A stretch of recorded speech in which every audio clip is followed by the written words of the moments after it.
তাদেরকে আমাদের মহানগর যুবদলের পক্ষ থেকে আমরা আরো একবার ধন্যবাদ এবং কৃতজ্ঞতা জানাই।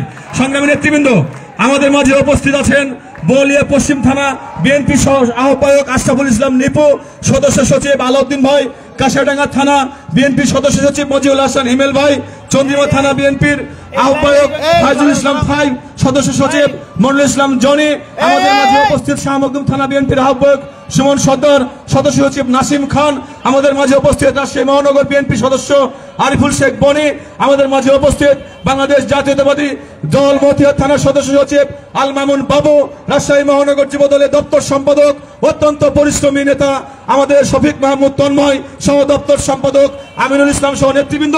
প্রিয় ভাইরা আমার, আজকের এই কর্মী সভায় এখন বক্তব্য নিয়ে আসছেন 28 অক্টোবরের আগে এবং 28 অক্টোবর পরবর্তী সময়ে ঢাকার রাজপথে আন্দোলন সংগ্রামে ধারাবাহিকভাবে দলের পতাকা যিনি সংগ্রামী ফ্যাসিস্ট হাসিনার বিরুদ্ধে দাঁড়িয়েও জীবনের মুমায়া না করেও আন্দোলন সংগ্রামে নেতৃত্ব দিয়েছেন আপনাদের আমাদের সকলের প্রিয় ছাত্রদল ঢাকা মহানগরের সাবেক সভাপতি, যুবদল কেন্দ্রীয় নির্বাহী কমিটির বিপ্লবী সাংগঠনিক সম্পাদক শ্রদ্ধাভাজন বড় ভাই কামরুজ্জামান জুয়েল বক্তব্য নিয়ে আসছেন আজকের অনুষ্ঠানের প্রধান বক্তা কামরুজ্জামান জুয়েল। বিসমিল্লাহির রহমানির রহিম। রাজশাহী মহানগর অন্তর্গত 9 নং ওয়ার্ডের আজকের কর্মী সভায় প্রধান অতিথি হিসেবে আছেন বাংলাদেশ জাতীয়তাবাদী যুবদল। দুঃখিত, থ্যাংক ইউ ভাই, থামেন প্লিজ ভাই, প্লিজ থ্যাংক ইউ ভাই, প্লিজ ভাইয়া সময় কম, প্লিজ থ্যাংক ইউ। আমাদের মাঝে প্রধান অতিথি হিসেবে আছেন আপনাদের এই এলাকায় যিনি রাজনীতি করে বেড়ে উঠেছেন, যার রক্তে এই রাজশাহীর রাজপথ রঞ্জিত হয়েছিল, বাংলাদেশ জাতীয়তাবাদী দল বিএনপির সিনিয়র যুগ্ম মহাসচিব, রাজপথের দুঃসাহসী লড়াকু যোদ্ধা, যার সাথে যার পিছনে থেকে এই স্বৈরাচার ফ্যাসিস্ট হাসিনা বিরোধী আন্দোলনে উপস্থিত থাকার সৌভাগ্য আমার হয়েছে। শ্রদ্ধাভাজন বড় ভাই, অত্যন্ত সজ্জন, সৎ এবং দুঃসাহসী নেতা জনাব রুহুল কবির রিজভী ভাই, সকলের নাম আসলে বলা হয়েছে। আমাদের মাঝে উপস্থিত আছেন রাজশাহী মহানগর যুবদলের সভাপতি ভাই আহ্বায়ক মাহফুজুর রহমান রিটন, সদস্য সচিব রফিকুল ইসলাম রবি সহ সকলের নাম বলা হয়েছে। সময় সংকীর্ণতার জন্য আমি নাম বললাম না, ক্ষমা প্রার্থনা করছি। আমরা সবাই জানি 5ই আগস্ট হাসিনার পতন হয়েছে।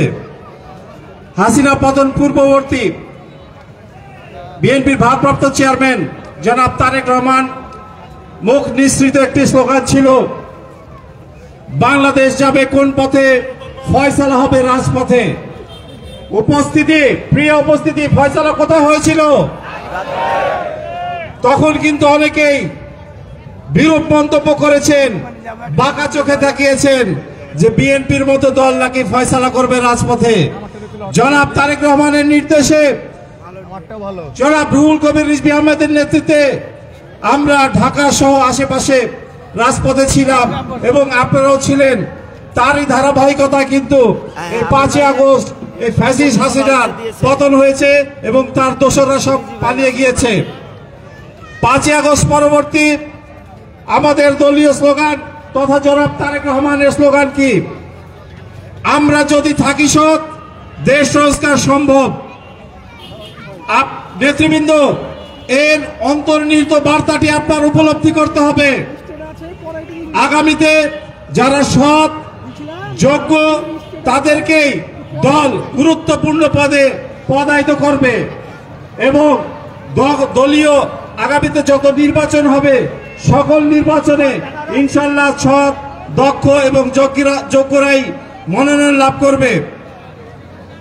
আমরা যেরকম আমাদের নিজের ইচ্ছায় স্বেচ্ছায় বাংলাদেশ জাতীয়তাবাদী দল, শহীদ রাষ্ট্রপতি জিয়াউর রহমান, বেগম খালেদা জিয়া, জনাব তারেক রহমানের নেতৃত্ব বেছে নিয়ে বাংলাদেশ জাতীয়তাবাদী দলকে ভালোবেসে জীবনের ঝুঁকি নিয়ে রাজপথে থেকেছি এবং আল্লাহর রহমতে আমরা সফলকাম হয়েছি।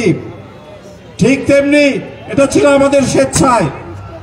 আমরা স্বেচ্ছায় এই জেল জুলুম হামলা মামলা খুন গুণের বিরুদ্ধে রাজনীতি করেছি।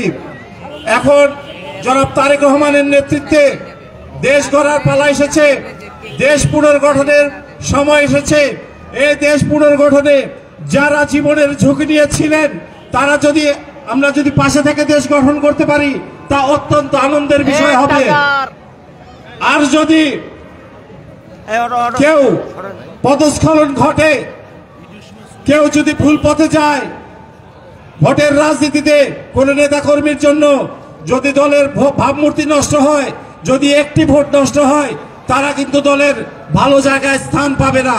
স্থান পাওয়া তো দূরের কথা, ন্যূনতম পদও থাকবে না। আমি অত্যন্ত দুঃখের সাথে জানাচ্ছি এবং কিছুক্ষণ আগে জানতে পারলাম এই ওয়ার্ডের দীর্ঘ 22 বছর যাবৎ কমিটি হয় না। আমি আমাদের মহানগর অন্তর্গত এবং এই কমিটিগুলো যে হচ্ছে না, জনাব রিজভী আহমেদের উপস্থিতিতে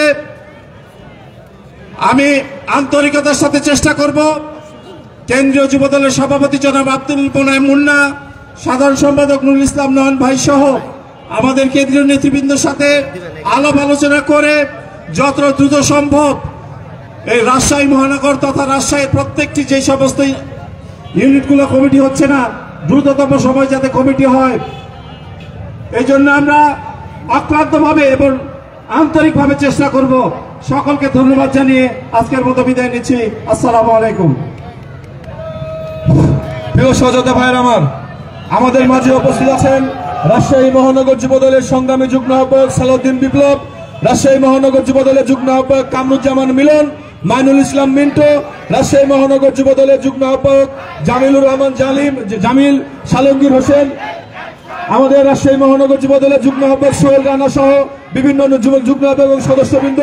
এখন আমাদের মাঝে বক্তব্য রাখবেন রাজশাহী মহানগর বিএনপির বিপ্লবী সদস্য সচিব, সাবেক ছাত্র নেতা, আন্দোলন সংগ্রামের পরীক্ষিত নেতা আলহাজ মামুনুর রশিদ মামুন ভাই এখন বক্তব্য রাখবেন। বিসমিল্লাহির রহমানির রহিম। রব্বি ইশরাহ লি সাদরি ওয়া ইয়াসসির লি আমরি ওয়াহলুল উকদাতাম মিন লিসানি কওলি।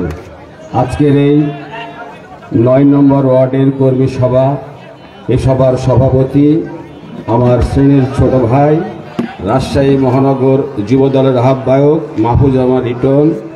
আজকের এই সভায় প্রধান অতিথি হিসাবে উপস্থিত আছেন আমার বড় ভাই, আমার নেতা, আমার মুরব্বী, রাজশাহীর প্রাণপ্রিয় নেতা, সারা বাংলাদেশের খুব জনপ্রিয় নেতা, শহীদ প্রেসিডেন্ট জিয়াউর রহমানের আদর্শে লালিত পালিত বেগম খালেদা আস্থাভাজন, জনাব তারেক রহমানের আস্থাভাজন, রাকসুর সাবেক ভিপি, কেন্দ্রীয় কমিটির সিনিয়র যুগ্ম মহাসচিব রুহুল কবির রিজভী ভাই, আরও উপস্থিত আছেন রাজশাহী মহানগর বিএনপির আহ্বায়ক, রাজশাহী মহানগর বিএনপি অঙ্গ সহযোগী সংগঠন। আসসালামু আলাইকুম। আপনারা জানেন যে আমাদের শহীদ প্রেসিডেন্ট জিয়াউর রহমানের স্বাধীনতার ঘোষণার মাধ্যমে, যুদ্ধের মাধ্যমে 71 সালে আমাদের এদেশ স্বাধীন হয়। এই আমাদের স্বাধীনতা এবং মুক্তিযোদ্ধা দুইটাই আমাদের গর্বের বিষয়। আমাদের স্বাধীনতা এবং মুক্তিযোদ্ধা আমাদের শ্রেষ্ঠ সন্তান। এই দুইটাকে কলুষিত করেছে বাকশাল শেখ মুজিবুর রহমানের আওয়ামী লীগ। তারা কি করেছে? এই স্বাধীনতাকে, এই মুক্তিযোদ্ধাকে তারা ব্যবহার করেছে। ব্যবহার করে কি করেছে? লুটপাট করেছে, খুন গুম করেছে। আমাদের 5ই আগস্ট এইটা আমাদের দ্বিতীয় স্বাধীনতা। এই স্বাধীনতায় আনতে যে আমাদের হাজার হাজার ছাত্র এবং জনতা শহীদ হয়েছে, অসংখ্য ছাত্র এবং জনতা আহত হয়েছে। আমরা স্পষ্ট করে বলতে চাই, আওয়ামী লীগ, বাকশাল, শেখ মুজিবুর রহমান, শেখ হাসিনা 71কে মুক্তিযোদ্ধাদেরকে যেভাবে কুলসিত করেছে, 5ই আগস্টের এই বিপ্লবে যারা শহীদ হয়েছে, যারা আহত হয়েছে, এই আন্দোলনকে, এই বিপ্লবকে যেন কোনো ক্রমেই কলুষিত না করে। আমি একটি সংগঠনকে স্পষ্ট বলতে চাই, যারা আমাদের 96 সালে আমাদের সঙ্গে বেঈমানি করেছে। তারা কি বলছে?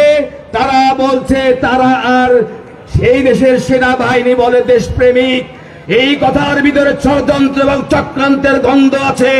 আমরা সেই সংগঠনকে বলতে চাই যে আপনারা যে ষড়চক্রান্ত করছেন সেই ষড়চক্রান্ত থেকে অবশ্যই হটে আসুন, না হলে আপনাদের বিরুদ্ধে ব্যবস্থা নিতে আমরা বাধ্য হব। আমরা আরো বলতে চাই, যারা এই 5ই আগস্টে শহীদ হয়েছে, যারা আহত হয়েছে, তাদের রক্তের বিনিময়ে আমরা স্বাধীনতা পেয়েছি। হাসিনা স্বৈরাচার পালিয়ে যে ভারতে আশ্রয় নিয়েছে।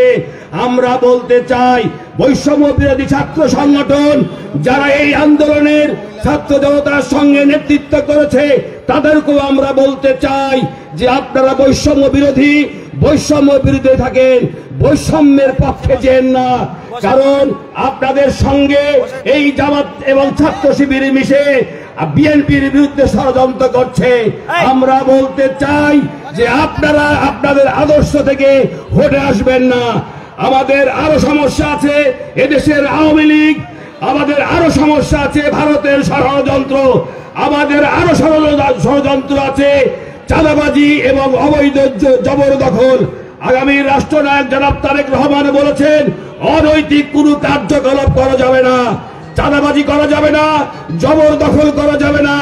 যেই চাঁদাবাজি করুক, যেই জবরদখল করুক, তাদেরকে পুলিশে ধরে দেওয়া হবে। এত রক্তের বিনিময়ে, এত শহীদের বিনিময়ে চাঁদাবাজি করবে, জবরদখল করবে, এইটা আমরা মেনে নিতে পারি না। আমাদের এইটাই সবরের প্রতি আহ্বান যে আপনারা যারা চাঁদাবাজি করছেন, চাঁদাবাজি থেকে জবরদখল থেকে বিরত থাকেন। যদি বিরত না থাকেন, জাতীয়বাদী দল, অঙ্গ সংগঠন এবং সহ সংগঠন আপনাদের বিরুদ্ধে কঠোর ব্যবস্থা নেবে ইনশাআল্লাহ। আমরা এই বিএনপি, আমরা জনগণের সঙ্গে আছি, আমরা দেশের সঙ্গে আছি। আমাদের নেতা জনাব রিজভী আহমেদ এই দেশের নেতা আর রাজশাহীর নেতা, উনার নেতৃত্বে আমরা কাজ করে যাচ্ছি ইনশাআল্লাহ। আমি এই 9 নম্বর ওয়ার্ডের কর্মী সভার সফল হোক আহ্বান করে আমি আমার বক্তব্য শেষ করছি। শহীদ প্রেসিডেন্ট জিয়া রহমান অমর হোক, বেগম খালেদা জিন্দাবাদ, আগামী রাষ্ট্রপতি তারেক রহমান জিন্দাবাদ, রিজভী ভাই জিন্দাবাদ। আল্লাহ হাফেজ।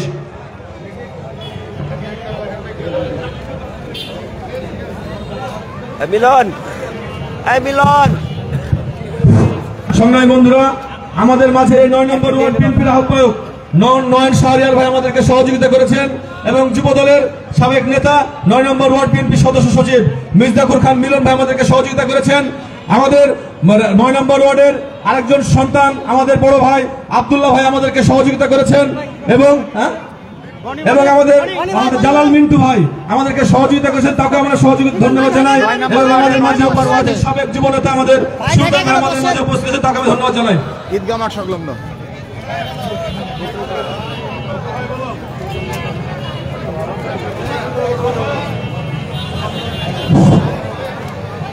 সংগ্রামী কর্মী সভার আজকের এই মুহূর্তে বক্তব্য রাখবেন বীর মুক্তিযোদ্ধা দেশনায়ক তারেক রহমান। ইতিমধ্যে রাজশাহী মহানগর যুব বিএনপির আহ্বায়ক যাকে দায়িত্ব দিয়েছেন অ্যাডভোকেট এরশাদ আলী ইশা চাচা এখন বক্তব্য রাখবেন। বিসমিল্লাহির রহমানির রহিম। আজকের এই যুবদলের কর্মী সভার সম্মানিত সভাপতি সিরাজপদ মাহফুজুর রহমান রিটন, যিনি যুবদলের আহ্বায়ক এবং কেন্দ্র কমিটির রাজশাহী বিভাগীয় সাংগঠনিক সম্পাদক ছিলেন, ভাইস প্রেসিডেন্ট, এবং প্রধান অতিথি হিসাবে উপস্থিত আছেন। আপনারা যারা সারা বাংলাদেশকে যখন বিপদের মধ্যে ছিল, আমরা সবাই ছিলাম, যখন সবাই নিজেদের রক্ষা করতে ব্যস্ত, সে সময় সারা বাংলাদেশে একটি মাত্র মুখ রেডিও, টেলিভিশন এবং রাজপথে আমরা দেখতাম যে সেই আমাদের রাজশাহীর সন্তান, আমাদের গর্ব, রাজশাহীর সাবেক ভিপি, বাংলাদেশ জাতীয় দলের সিনিয়র মহাসচিব, যুগ্ম মহাসচিব জনাব রিজভী আহমেদ আজকের এই অনুষ্ঠানের প্রধান অতিথি। এখানে উপস্থিত আছেন বিভিন্ন নেতাকর্মী, বিএনপি অঙ্গ সংগঠন এবং যুব দলের নেতারা। আসসালামু আলাইকুম। আমি আজকে আর বক্তব্য বিশেষ কিছু রাখবো না, কারণ আমার প্রধান অতিথির সময় খুব নাই, উনি 5টার মধ্যে হয়তো ত্যাগ করবেন। তাই আমি আজকের এই কর্মী সভার যাতে সফল হয়, সার্থক হয়, সে আশা ব্যক্ত করে আমি আমার শুভেচ্ছা বক্তব্য শেষ করছি। আল্লাহ হাফেজ। বাংলাদেশ জিন্দাবাদ, বাংলাদেশ জাতীয়তাবাদী দল জিন্দাবাদ, বেগম খালেদা জিন্দাবাদ, তারেক রহমান জিন্দাবাদ, শহীদ জিয়া অমর অমর। আসসালামু আলাইকুম। আমাদের মাঝে উপস্থিত আছেন রাজশাহী মহানগর যুব দলের সদস্য মমিন মিলন। আমাদের মাঝে উপস্থিত হয়েছেন বিশ্ববিদ্যালয়ের সদস্য হিমেল। এ পর্যায়ে বক্তব্য রাখবেন মতিহার সবুজ ছাত্রের বেড়ে ওঠার নেতৃত্ব, ছাত্র দলের সাবেক সোনালী ফসল, বাংলাদেশ জাতীয় দল নির্বাচনের যুগ্ম মহাসচিব অ্যাডভোকেট রুহুল কবির রিজভী আহমেদ, অ্যাডভোকেট রুহুল কবির রিজভী আহমেদকে জনতালি দিয়ে আহ্বান জানাচ্ছি আপনাদের সকলকে।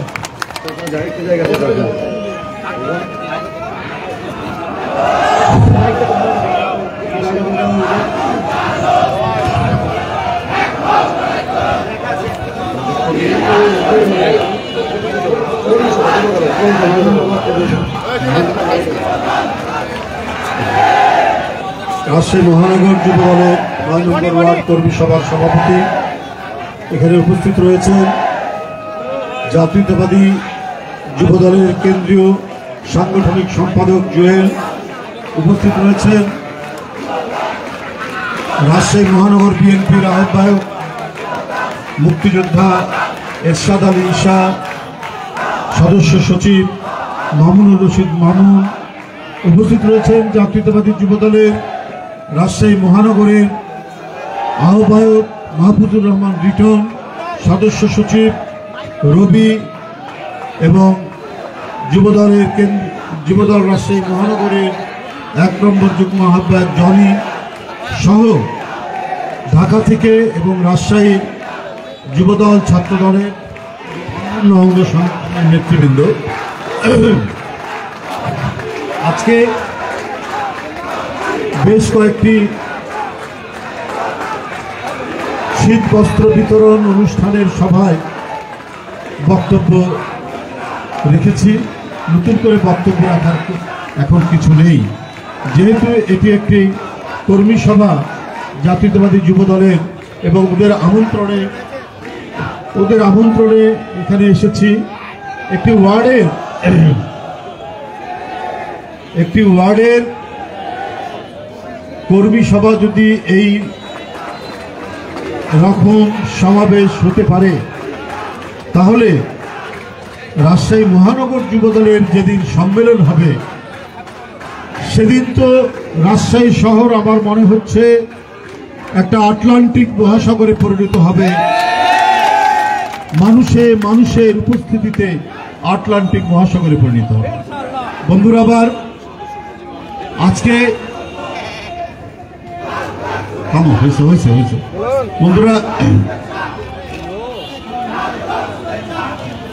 বন্ধুরা, আমরা আজকে সারাদিনই বলেছি যে আজকে দেশের রাজনৈতিক পরিস্থিতি কোন জায়গায়, মানুষ কি চায়, মানুষের আকাঙ্ক্ষা কি। শেখ হাসিনা দীর্ঘ 15.5 বছর এই দেশে রাজত্ব করেছেন, জনগণের ভোটে নয়, জনগণের শুভেচ্ছায় নয়। জনগণ ভোট দেয়নি, কিন্তু তিনি রাজত্ব করে গেছেন। উনি রাজত্ব করেছেন যে একবার 2009 সালে ক্ষমতায় এসে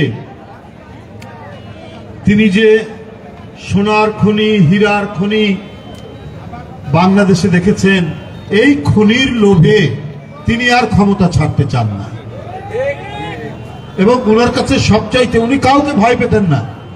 উনি বিরোধী দল বা অন্যান্য কোনো শক্তি কাউকে ভয় পেতেন না, কারণ উনার হাতে আইন শৃঙ্খলা বাহিনী আছে, পুলিশ ছিল, র্যাব ছিল, এদেরকে তিনি অবলীলায় ব্যবহার করতেন।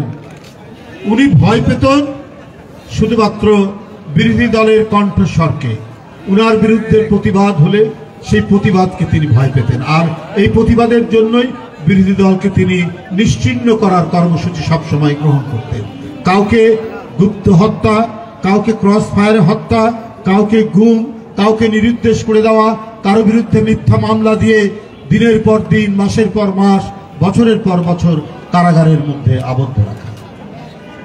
তিনি মুক্তিযুদ্ধের চেতনার ব্যবসা করতেন।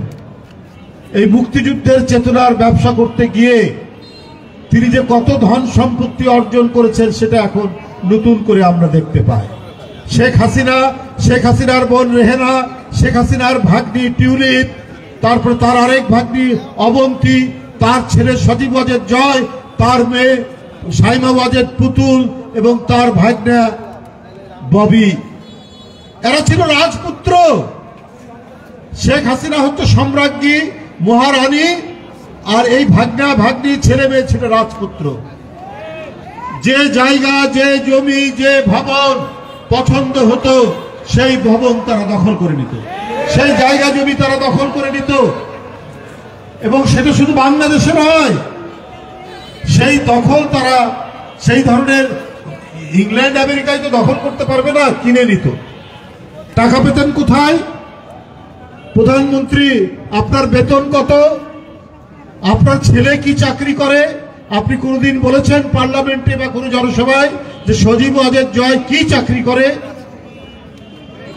আপনি এটা কোনদিন বলেননি, কারণ বলার মতো আপনার কোনো তথ্য নেই। আপনি প্রধানমন্ত্রী হিসেবে কয় টাকা বেতন পেতেন? কিন্তু আপনার ভাগ্নি লন্ডনে বসবাস করে, সেখানকার এমপি। আপনার ঘনিষ্ঠ ব্যবসায়ী সবচাইতে দামি ফ্ল্যাট তাকে দিয়েছে। এখন আপনার গর্তের ভিতর থেকে এই সংবাদ বেরিয়ে আসছে। আপনার ছেলে সজীব ওয়াজেদ জয় সে কি চাকরি করে, কি ব্যবসা করে? আপনি তো কোনোদিন প্রধানমন্ত্রী বলেননি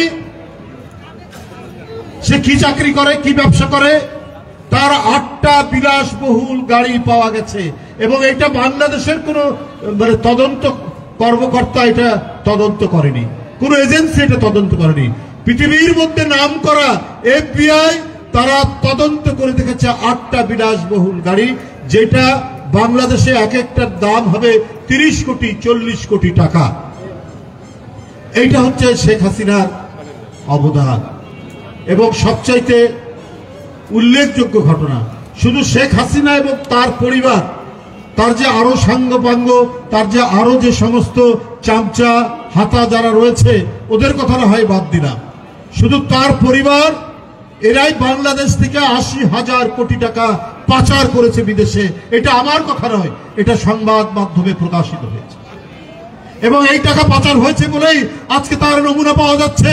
আজকে লন্ডনে বিলাসবহুল বাসা ফ্ল্যাট আমরা দেখতে পাচ্ছি তার ভাগ্নির, আমরা দেখতে পাচ্ছি তার বিলাসবহুল গাড়ি তার ছেলের, তার মেয়ের। কোথায় নাই? অস্ট্রেলিয়ায়, নিউজিল্যান্ড, দুবাই, কোথায় নাই? বিভিন্ন জায়গায় আমরা দেখতে পাচ্ছি তার এই সমস্ত টাকা পাচারের কিভাবে তিনি সেটাকে ব্যবহার করেছেন।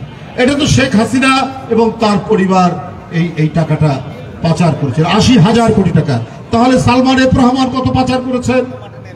ওবায়দুল কাদের কত পাচার করেছেন? তার ঘনিষ্ঠ ব্যবসায়ীরা কত পাচার করেছেন? 15.5 বছরে 28 লক্ষ কোটি টাকা পাচার করা হয়েছে বাংলাদেশ থেকে। এই টাকা কি শেখ হাসিনার বাপের? এই টাকা কি আওয়ামী লীগের বাবার সম্পত্তি? 28 লক্ষ কোটি টাকা। এই টাকা বাংলাদেশের উন্নয়নের নামে, আপনার মেট্রো রেলের নামে, পদ্মা সেতুর নামে, বড় বড় হাইওয়ের নামে এই টাকা ঋণ নিয়েছেন বিদেশ থেকে। এই টাকার বৃহৎ অংশ পাচার হয়ে চলে গেছে বিদেশে, কারণ তারা মৃত্যুর পরেও সুখে শান্তিতে থাকতে চায়। এটাই শেখ হাসিনার কল্পনা, যে আমরা মরার পরেও যেন ভালো থাকি, পরকাল এবং শেষ বিচারের দিন। এইসব শেখ হাসিনার মাথায় ছিল না। সে চেয়েছে তার বর্তমান প্রজন্ম, তার প্রজন্মের প্রজন্ম, তার 14 প্রজন্ম যাতে সুখে শান্তিতে বসবাস করতে পারে। এই কারণে কেন টাকা পাচার করেছেন?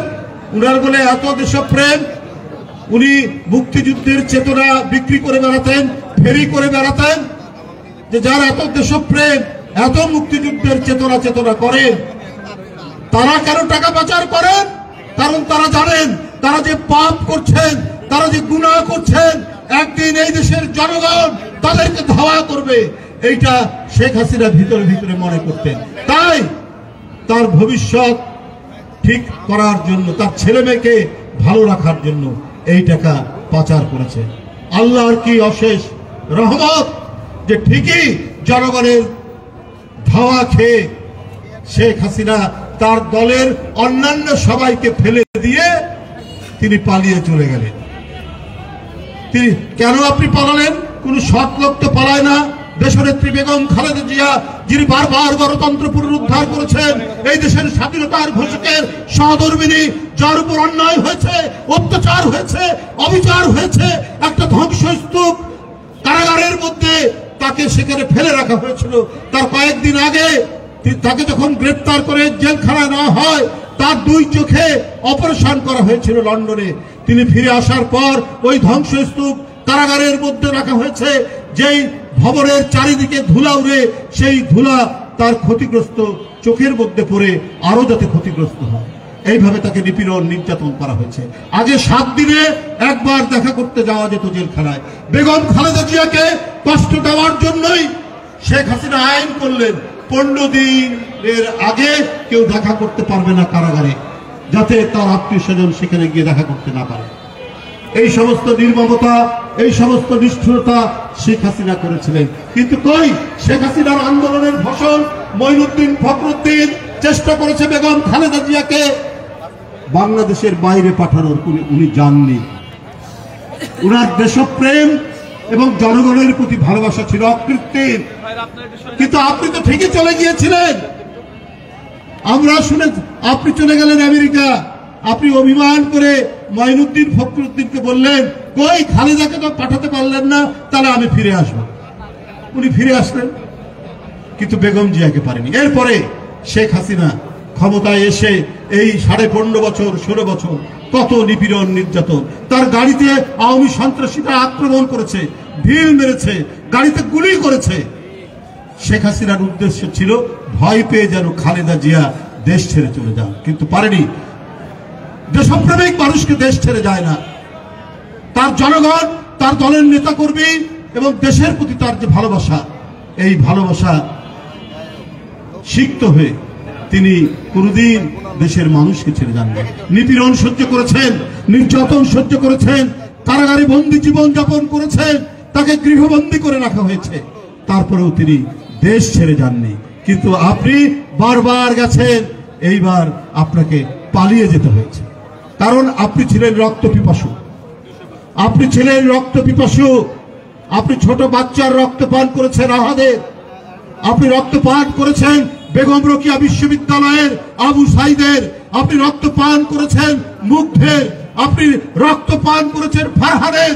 এই সমস্ত শিশু বাচ্চা, এই তরুণ, এই কিশোর, যার রক্ত পান করে আপনি ক্ষমতায় থাকতে চেয়েছেন, কিন্তু জনগণের সেই অমিত তেজ, অমিত বিক্রম, তাদের বীরত্ব, ওই বাচ্চা ছেলেদের বীরত্বের কাছে আপনার তৈরি করা পুলিশ র্যাব ব্যর্থ হয়েছে। আপনি হেলিকপ্টার থেকে জনগণের আন্দোলনের উপর, মিছিলের উপর গুলি করেছেন, তারপরেও আপনি দমাতে পারেননি। জনগণের এই বীরত্ব দেখে আপনি পালিয়ে গেছেন। শেষ দিন পর্যন্ত চেষ্টা করেছেন যে আপনি ক্ষমতা ধরে রাখবেন, দরকার হলে 1 লাখ, 2 লাখ, 10 লাখ লোককে আপনি মেরে ফেলবেন, এইরকম আপনার প্রত্যয় ছিল। কিন্তু এই দেশে সেনাবাহিনী, দেশপ্রেমিক সেনাবাহিনী, এটাতে তার কথায় রাজি হয়নি। বন্ধুরা আমার, আপনারা এই যে অবস্থা থেকে আজকে আমরা কিছুটা নিঃশ্বাস নেওয়ার সুযোগ পেয়েছি, নিঃশ্বাস নিতে পারছি। আমরা কমপক্ষে গলা ছেড়ে বক্তৃতা করতে পারছি, আমরা নির্ভয়ে কথা বলতে পারছি। এইটার জন্যই আমরা 15 বছর, 16 বছর, 17 বছর সংগ্রাম করেছি। আমাদের দিনের পর দিন রিমান্ডে নেওয়া হয়েছে, গ্রেপ্তার করা হয়েছে, মিথ্যা মামলা দেওয়া হয়েছে এত নেতাকর্মীকে, কিন্তু তারপরেও কিন্তু আমাদেরকে বিচ্যুত করা যায়নি। বন্ধুরা আমার, আজকে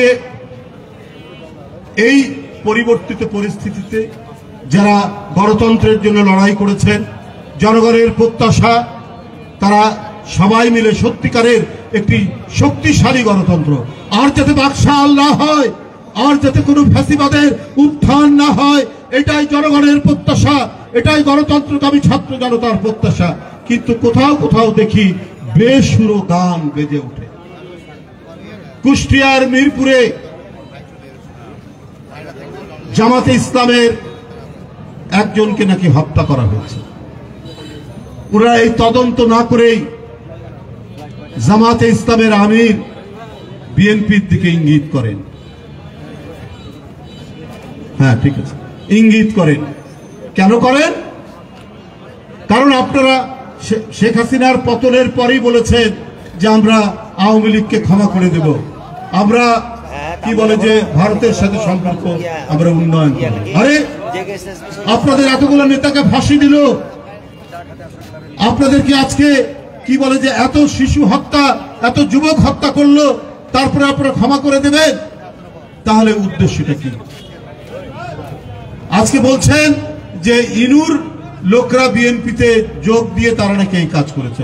আমরা তো কয়েকদিন আগে দেখলাম যে গাজীপুরে আওয়ামী লীগের এক নেতাকে গ্রেপ্তার করার পর সেখানে সেই সংগঠন জামাতের নেতারা মিছিল করে থানা ঘেরাও করেছিলেন। কেন কেন আপনারা সেদিন মিছিল করে আওয়ামী লীগের নেতাকে ছাড়াতে গিয়েছেন? আপনারা বলেছেন যে সে অনেক দিন আগে জামাতে যোগ দিয়েছে। তারা আপনার দলেও অন্য দল থেকে যোগ দেয়,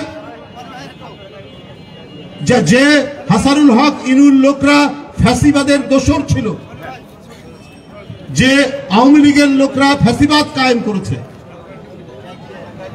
আমি গাজীপুরের কথা বলছি, তাদেরকে আপনার দলে নেন কি করে? তাদের সমস্ত অপরাধ মাপ।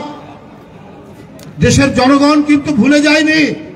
আমি ওই নেতাদের উদ্দেশ্যে বলি যারা জামাত ইসলাম করেন, হ্যাঁ আমি জানি যে আপনাদের উপরেও অনেক নিপীড়ন নির্যাতন হয়েছে, আপনাদের অনেক নেতাদেরকে ফাঁসি দেওয়া হয়েছে, কিন্তু আপনারা যদি মনে করেন যে আপনারা কোনো হাততাল দিয়ে ক্ষমতায় যাবেন, এইটা কিন্তু জনগণ মেনে নেবে না। কারণ আপনারা কি করেছেন এই রাজশাহীবাসী অনেক ভালো করে জানে, এবং আমরা যারা রাজশাহী বিশ্ববিদ্যালয়ের ছাত্র তারা জানি। আপনাদের যে রক্তাক্ত আচরণ, সে আচরণ তো আমরা ভুলে যাইনি।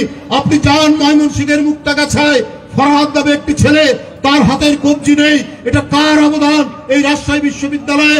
আপনি যান ঢাকার শান্তিনগরে, টিটো আজকে কবরে শায়িত আছে, কার গুলিতে মারা গেছে, কত শহীদ হয়েছে এইখানটায়, কাদের দ্বারা, সেটা দেশের মানুষ জানে। তো সুতরাং আপনারা এমন কোনো কথা বলবেন না, আপনারা এমন কোনো কাজ করবেন না।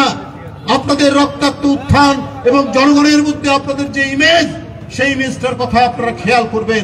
আপনাদেরকে যে খুব একটা গণতন্ত্রকামী মানুষ হিসেবে জনগণ মনে করে বলে আমরা মনে করি না।